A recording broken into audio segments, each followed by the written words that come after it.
जी, hello दोस्तों, मैं हूँ कमर चीमा। उम्मीद है आप लोग ठीक होंगे। दोस्तों, किसी ने सोचा भी ना था कि वो अमेरिका जो अरबों डॉलर दे रहा था यूक्रेन को, आज वो अमेरिका ₹1 भी यूक्रेन को देने को तैयार नहीं है। बल्कि अमेरिकी सदर ने तो ज़ेलेंस्की को डिक्टेटर कह दिया और कहा ये बगैर इलेक्शन के इस वक़्त हुकूमत कर रहा है। उन्होंने अपने जो social media platform truth social है, एक नया जिसे कहते हैं ना डिबेट शुरू कर दी। मुझे ऐसा लगता है कि अमेरिका और रशिया के ताल्लुकात बेहतर हो रहे हैं, जिस पे भारत यकीनन खुश है। क्योंकि भारत को इस हवाले से बड़ी परेशानी थी कि अमेरिकन्स बहुत ज़्यादा इंडिया पे प्रेशर डालते थे कि तुम तेल ना लो, ये ना करो, वो ना करो, पीछे हट जाओ, हमारा उसके साथ मसला है, तुम मसला खरीदते हो, तुम ये करते हो, वो करते हो। अब सिचुएशन ये है और उन्होंने ज़ेलेंस्की को ट्रम्प ने ज़ेलेंस्की को एक डिक्टेटर कह दिया, जो इलेक्शन के बगैर पावर में आए। ये जब ट्रम्प ने बात की और उसने ये कहा कि अप्रैल 2024 में इन इन त जो इलेक्शन होने थे, वो इलेक्शन नहीं करवाए गए और अब जिसे वो कहते हैं ना कि उसको कॉमेडियन भी कह दिया और वो कहता है ये ऐसा कॉमेडियन है कि इसने अमेरिका से $350 अरब ले लिए। और उसने कहा $350 अरब भी ले लिए और ऐसी जंग में है जो जंग भी नहीं जीती जा सकती है। और ट्रम्प ने यह भी कह दिया कि इस जंग को तो शुरू नहीं होना चाहिए था। इट मीन्स कि अमेरिकन जो पॉलिसी है, फॉरेन पॉलिसी है, ट्रम्प उस पे तो तनकीद तो कर रहे हैं लेकिन यूरोप को बहुत परेशान कर रहे हैं। और रशिया को तो बहुत अच्छा लग रहा है कि ये एक अच्छा लीडर आया अमेरिका के अंदर जो हमारे ही इंटरेस्ट की बात कर रहा है। यूरोपियंस कह रहे हैं कि ये किस तरह का बंदा आ गया है। यूरोपियन समझते हैं कि ये किस तरह का बंदा आ गया है जो हमारे मफाद के खिलाफ काम कर रहा है और सारी की सारी जो यूरोपियन यूनियन है उसके अंदर एक हलचल मची हुई है कि अब हम क्या करें। आप ये देखें कि ये जो अमेरिका और यूक्रेन के जो ताल्लुकात हैं, ये तो जिसे आप कहते हैं ना, वो जिसे कहते हैं ना, एक लफ्ज़ होता है कि they have been ripped apart. ठीक है जी, बिल्कुल ख़त्म हो गए हैं। और बड़ी जिसे कहते हैं ना डिक्टेटर विदाउट इलेक्शन कहना, you are into the war जिसमें तुम्हें जाना नहीं चाहिए था। और रशिया जो है वो सारे का सारा जो है आपको वो जिसे कहते हैं ना कि एक एक खुशी की लहर है वहाँ पे।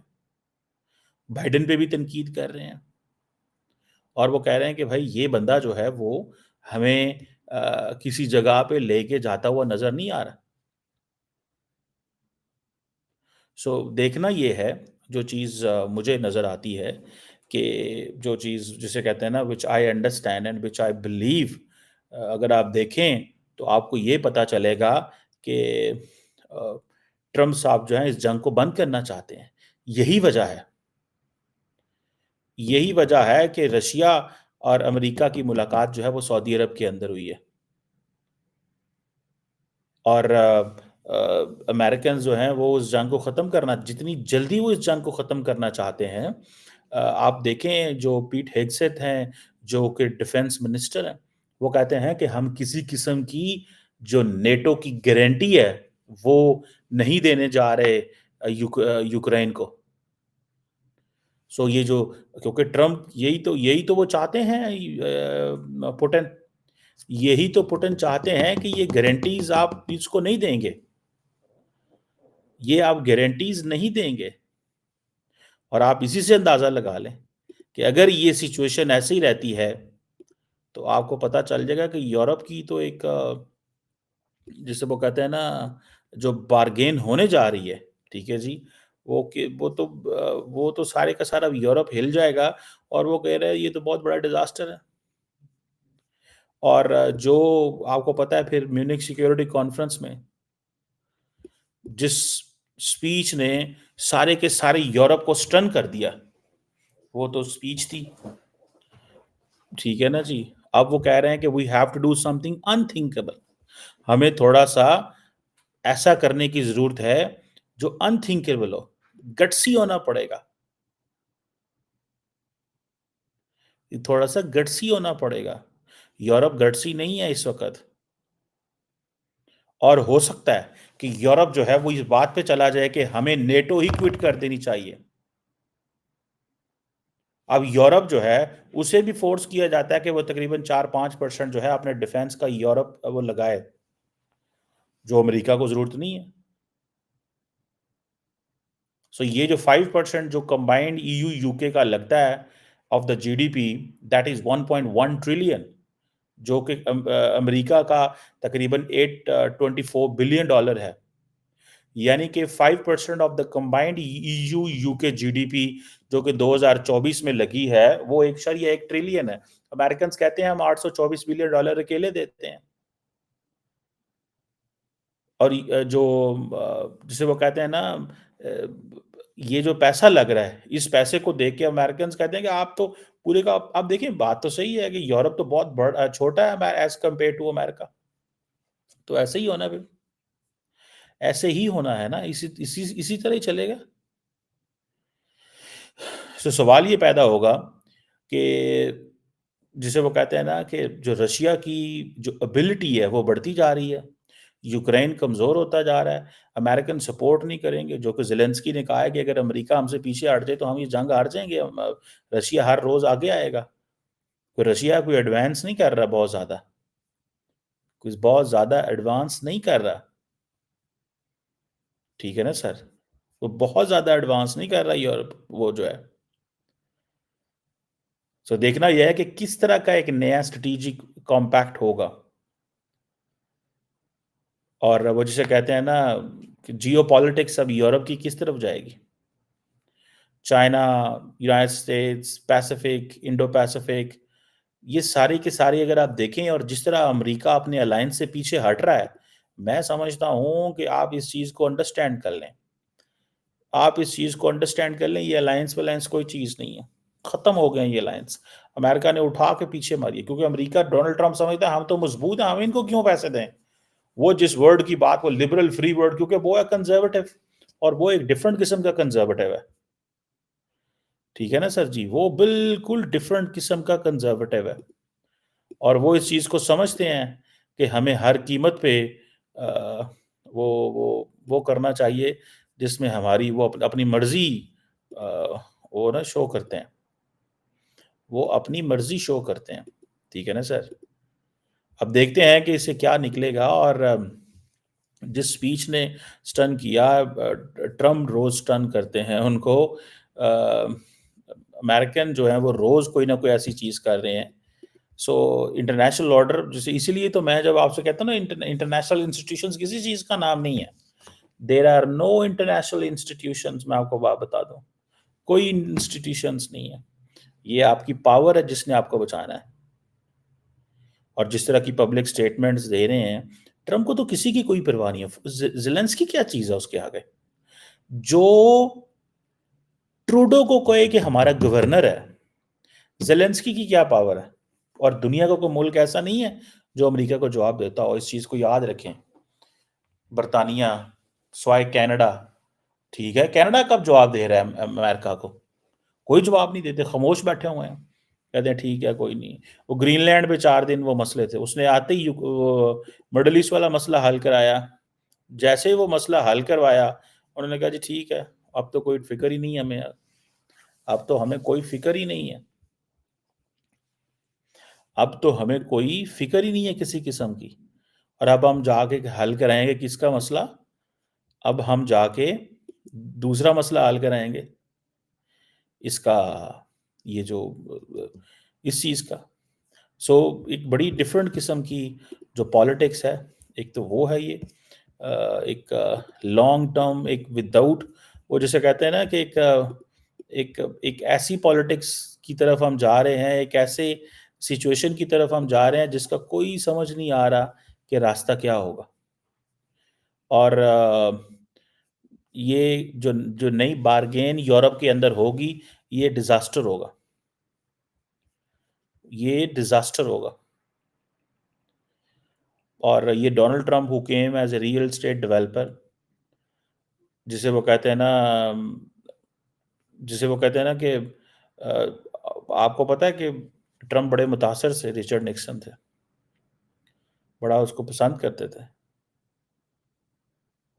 और वो उसकी वजह ये है कि निक्सन की भी जो अप्रोच थी, वो इसी तरह थी।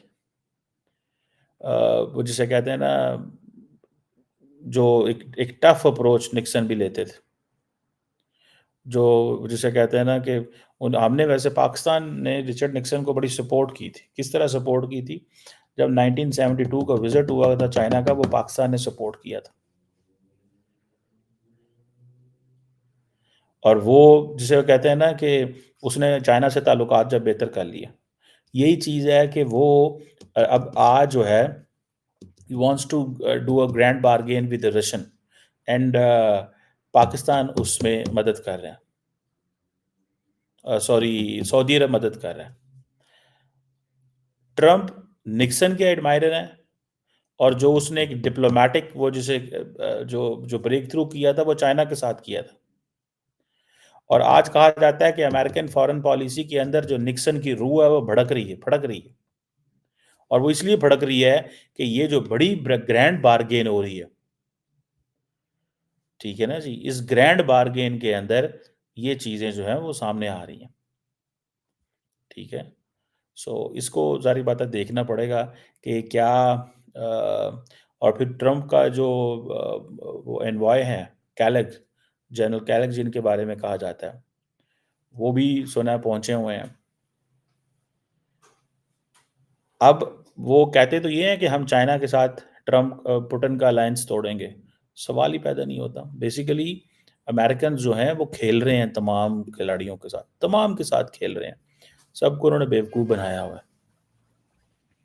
और उस वक़्त जब उन्होंने जिसे कहते हैं ना, निक्सन चाइना चला गया था, उस वक़्त वो एक डाई हार्ड एंटी कम्युनिस्ट जो एक लीडर थे, उस वक़्त लीडरशिप थी, ठीक है? जाके वो माओ ज़ेडंग से मिला और नया एक रिलेशनशिप बनाया, जिसकी वज़ह से सोवियत यूनियन जो है वो बैक फुट पे चला गया।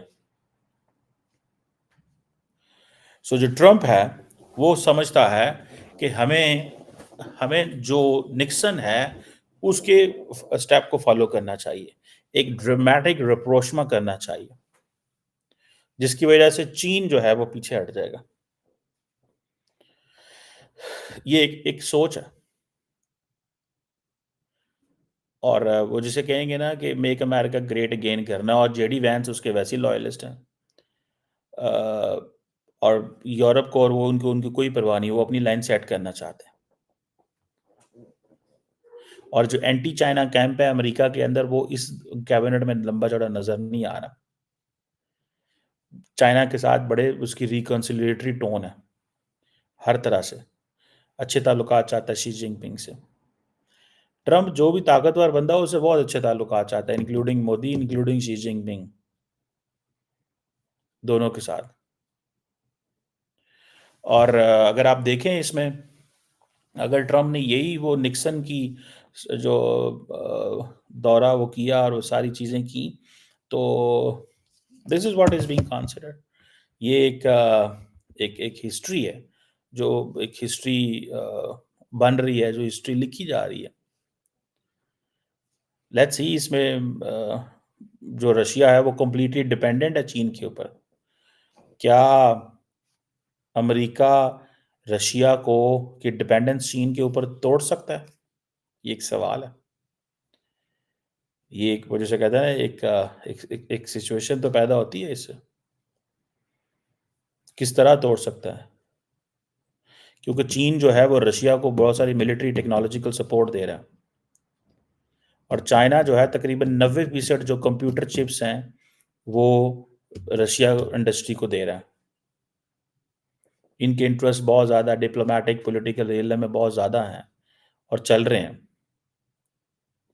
और ये रशियंस एंड चाइनीज़ अमेरिकन समझते हैं कि इनके जो डिसइन्फॉर्मेशन नैरेटिव है पूरी दुनिया में एक दूसरे को प्रमोट करते हैं। शंघाई कोऑपरेशन ऑर्गेनाइजेशन हो, ब्रिक्स हो, जॉइंट मिलिट्री हो, इंडो पैसिफिक के हवाले से हों, उनके ताल्लुकात बहुत हाई लेवल पे हैं। सो बेसिकली ट्रम्प समझता है कि मैं ये इस रिलेशनशिप को तोड़ सकता हूँ, जो 2 बड़ी पावर्स का है। सो लेट्स सी क्या निकलता है इसमें। लेकिन यूरोप की वो चीज़ें जो हैं वो नज़र आ रही हैं। यूरोप जो है उसको वो जिसे कहते हैं ना एक अजीब किस्म की यूरोप की अ, एक एक एक एक एक प्रॉब्लम है। देखते हैं कि इसमें क्या होगा। और जिसे वो कहते हैं ना कि जो ट्रम्प की और रशियन प्रेसिडेंट की 90 मिनट की फ़ोन कॉल थी, ठीक है जी। अ, उसमें कंसेशंस ही कंसेशंस थी, जिसमें यूरोप भी परेशान है और वो भी परेशान है। सो लेट्स सी इसमें वो जैसे कहते हैं ना कि अमेरिकन्स अब किस हद तक टफ टाइम देते हैं और किस हद तक सपोर्ट जो है वो करते हैं। लेकिन लगता ये है कि यूरोप अब उठने लगा है तो मुश्किल, लेकिन यूरोप उठने लगा है। This is what it seems. है तो मुश्किल, लेकिन लगता ये है कि यूरोप उठने लगा। और अगर यूरोप उठ गया, यूरोप किस तरह का उठेगा? ये भी एक सवाल है। अब तो ये बातें होना शुरू हो गई हैं कि यूरोप जो है वो निकलेगा। Europe will leave. Europe will leave. ये बात हो रही है भाई साहब अब तो। ठीक है ना सर जी? ये बात हो रही है कि यूरोप विल लीव नेटो। पैसा लगा रहे हैं तो आप छोड़ें इसको, क्योंकि अमेरिकन्स तो हमें आ जाएंगे, वो कहेंगे हमें हमें आपके साथ नहीं चलना। कल आएंगे वो कहेंगे हमें आपके साथ नहीं चलना। परसों आएंगे कहेंगे हमें आपके साथ चलना है, नहीं चलना, चलना है, नहीं चलना। That's it is the situation. Let's see क्या होता है। इंडियंस खुश हैं क्योंकि ट्रम्प और पुतिन की दोस्ती होने लगी है।